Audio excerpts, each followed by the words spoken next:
ಪ್ರಿಯರಾದವರ, ಯೇಸುಕ್ರಿಸ್ತನ ನಾಮದಲ್ಲಿ ನಿಮಗೆ ನನ್ನ ಪ್ರೀತಿಯ ವಂದನೆಗಳು. ಹೇಗಿದ್ದೀರಾ? ಚೆನ್ನಾಗಿದ್ದೀರಾ? ಇಲ್ಲಿ ಒಂದು ಮರವನ್ನು ನೋಡುತ್ತಾ ಇದ್ದೀರಲ್ಲ, ಈ ಮರ ವಿಭಿನ್ನವಾಗಿರುವುದರಿಂದಲೇ ನಿಮಗೆ ತೋರಿಸಲೆಂದು ಇದರ ಮುಂದೆ ನಿಂತು ನಾನು ಮಾತನಾಡುತ್ತಾ ಇದ್ದೇನೆ. ಆಸ್ಟ್ರೇಲಿಯಾ ದೇಶದಲ್ಲಿ ಸಿಡ್ನಿ ಪಟ್ಟಣದಲ್ಲಿ ಈ ರೀತಿಯ ಕೆಲವೊಂದು ಮರಗಳನ್ನು ನೋಡುವುದಕ್ಕೆ ಸಾಧ್ಯವಾಯಿತು. ಇದು ವಿಭಿನ್ನವಾಗಿದೆ, ವಿನೋದವಾಗಿದೆ ಎಂದು ನೋಡುವಾಗ ಇದಕ್ಕೊಂದು ಹೆಸರನ್ನು ಹೇಳಿದರು, ಬಾಟಲ್ ಟ್ರೀ ಎಂಬುದಾಗಿ. ಬಾಟಲ್ನ ಶೇಪ್ನಲ್ಲಿ ಇದೆ ಅಲ್ಲ, ಹಾಗಾಗಿ ಇದನ್ನು ಬಾಟಲ್ ಟ್ರೀ ಎಂಬುದಾಗಿ ಕರೆಯುತ್ತಾರೆ. ಈ ರೀತಿಯಾಗಿ ಅನೇಕ ಮರಗಳಿಲ್ಲ, ಸ್ವಲ್ಪ ಮರಗಳನ್ನು ಮಾತ್ರ ಇಲ್ಲಿ ನೋಡಬಹುದಾಗಿದೆ. ದೇವರ ಸೃಷ್ಟಿ ಎಷ್ಟು ವಿನೋದವಾದದ್ದು, ಎಷ್ಟು ಆಶ್ಚರ್ಯವಾದದ್ದು ನೋಡಿದ್ದೀರಾ? ಈ ರೀತಿಯಾಗಿ ಲೋಕದ ಎಲ್ಲೆಡೆಯೂ ಕೂಡ ದೇವರ ಸೃಷ್ಟಿಯ ಮಹತ್ವವನ್ನು ನೋಡಬಹುದಾಗಿದೆ. ಈ ರೀತಿಯೆಲ್ಲ ಸೃಷ್ಟಿಸಿದಂಥ ದೇವರಿಗೆ ನಾವು ವಂದನೆ ಹೇಳುವಂತ ಋಣದಲ್ಲಿ ಇದ್ದೇವೆ. ಸರಿ, ಈ ದಿನದಲ್ಲಿ ದೇವರು ನನಗೆ ಯಾವ ವಾಕ್ಯವನ್ನು ಹೇಳುತ್ತಾರೆ ಎಂಬುದಾಗಿ ನೀವು ಕೇಳಬಹುದು. ಕೀರ್ತನೆಗಳು 42:1 ವಾಕ್ಯ. ದೇವರೇ, ಬಾಯಾರಿದ ಜಿಂಕೆಯು ನೀರಿನ ತೊರೆಗಳನ್ನು ಹೇಗೋ ಹಾಗೆಯೇ ನನ್ನ ಮನವು ನಿನ್ನನ್ನು ಬಯಸುತ್ತದೆ.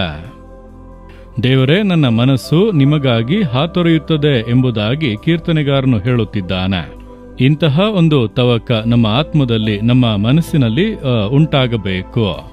ದೇವರ ಮೇಲೆ, ಕರ್ತನ ಮೇಲೆ ಒಂದು ದಾಹ. ಕೆಲ ಕುಡುಕರಿಗೆ ನೋಡಿರಿ, ಕುಡಿಯುವುದರ ಮೇಲೆ ಒಂದು ರೀತಿ ದಾಹ. ಅದಿಲ್ಲದಿದ್ದರೆ ಹುಚ್ಚು ಹಿಡಿದಂತೆ ಆಗುತ್ತದೆ. ಕುಡಿಯುತ್ತಾರೆ ಮತ್ತು ಇಳಿದ ಮೇಲೆ ಪುನಃ ಕುಡಿಯುತ್ತಾರೆ. ಆ ದಾಹ ಅವರನ್ನು ಸೆಳೆಯುತ್ತದೆ.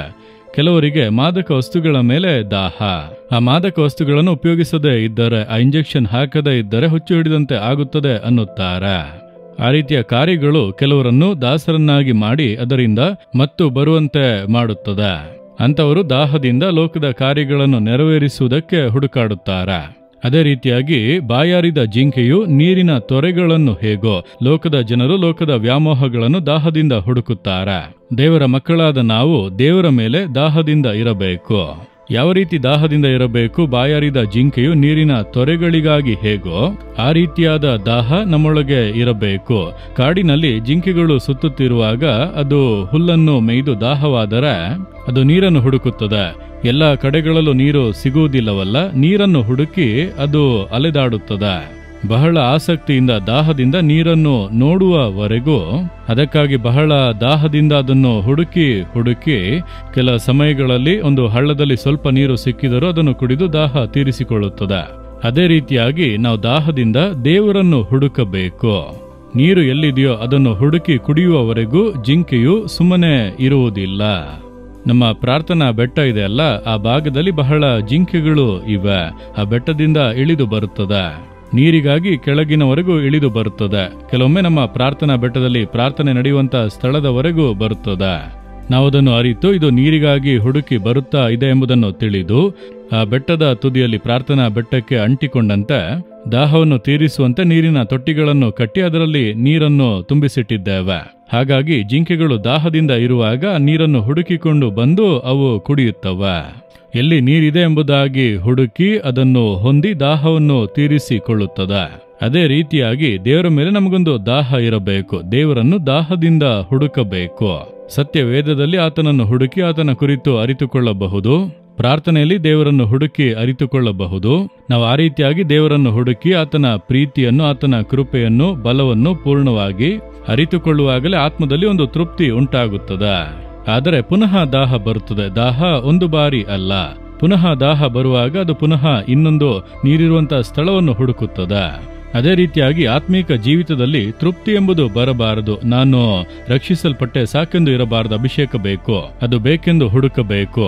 ಅಭಿಷೇಕ ಹೊಂದಿದೆ ಸಾಕೆಂದು ಇರಬಾರದು, ವರಗಳು ಬಲಗಳು ಬೇಕು, ಅದನ್ನು ದಾಹದಿಂದ ಹುಡುಕಬೇಕು. ಅಷ್ಟೇ ಸಾಕೆಂದು ಇರಬಾರದು, ನಾನು ಇನ್ನೂ ಕೂಡ ದೇವರಿಗೆ ಹತ್ತಿರವಾಗಬೇಕು, ಇನ್ನೂ ಹೆಚ್ಚು ಮಾತನಾಡಬೇಕು, ದಾಹದಿಂದ ಆತನನ್ನು ಹುಡುಕಬೇಕು.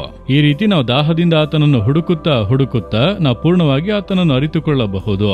ದಾವೀದನು ಆ ರೀತಿಯಾಗಿಯೇ, ಯಾವ ರೀತಿ ಜಿಂಕೆಯು ನೀರಿಗಾಗಿ ಹಾತೊರೆಯುತ್ತದೋ ಆ ರೀತಿ ದೇವರನ್ನು ದಾಹದಿಂದ ಹುಡುಕಿದನು, ಕರ್ತನನ್ನು ಸವಿದನು. ಆತನು ನನ್ನ ಕುರುಬನೆಂಬುದಾಗಿ ಹೇಳುತ್ತಾನೆ, ನನಗೆ ಬಲವಾಗಿದ್ದಾನೆಂದು ಹೇಳುತ್ತಾನೆ, ಕೋಟೆಯಾಗಿದ್ದಾನೆಂದು ಹೇಳುತ್ತಾನೆ, ನನಗೆ ದುರ್ಗವಾಗಿದ್ದಾನೆಂದು ಹೇಳುತ್ತಾನೆ, ರಕ್ಷಣೆಯ ಕೊಂಬಾಗಿದ್ದಾನೆಂದು ಹೇಳುತ್ತಾನೆ. ದೇವರನ್ನು ಸವಿದು ಆತನನ್ನು ಹುಡುಕಿ ಹುಡುಕಿ ಆತನನ್ನು ಅನುಭವಿಸಿದ್ದರಿಂದಲೇ ಇಷ್ಟು ಅನುಭವಗಳನ್ನು ಬರೆಯಲು ಸಾಧ್ಯ. ನಾವು ಕೂಡ ದೇವರನ್ನು ಆಸಕ್ತಿಯಿಂದ ಹುಡುಕೋಣ, ದಾಹದಿಂದ ಹುಡುಕೋಣ, ಆತನನ್ನು ಇನ್ನೂ ಹೆಚ್ಚು ತಿಳಿಯೋಣ. ಆಗ ಆತನ ಕೃಪೆಯು, ಪ್ರೀತಿಯು, ಬಲವು ಎಷ್ಟು ದೊಡ್ಡದು ಎಂಬುದನ್ನು ಅರಿತು ಸಂತೋಷ ಪಡಬಹುದು. ಕೇಳೋಣವಾ ದೇವರ? ಬಾಯಾರಿದ ಜಿಂಕೆಯು ನೀರಿನ ತೊರೆಗಳಿಗಾಗಿ ಹೇಗೋ ಹಾಗೆ ನನ್ನ ಮನವು ನಿಮ್ಮನ್ನು ಬಯಸಬೇಕು. ಆ ದಾಹವನ್ನು ನನಗೆ ಕೊಡಿರಿ, ಇನ್ನೂ ಹೆಚ್ಚಾಗಿ ನಿಮ್ಮನ್ನು ಅರಿತುಕೊಳ್ಳಲು ಕೃಪೆ ಕೊಡಿರಿ. ಯೇಸುವಿನ ನಾಮದಲ್ಲಿ ಆಮೇನ್, ಆಮೇನ್.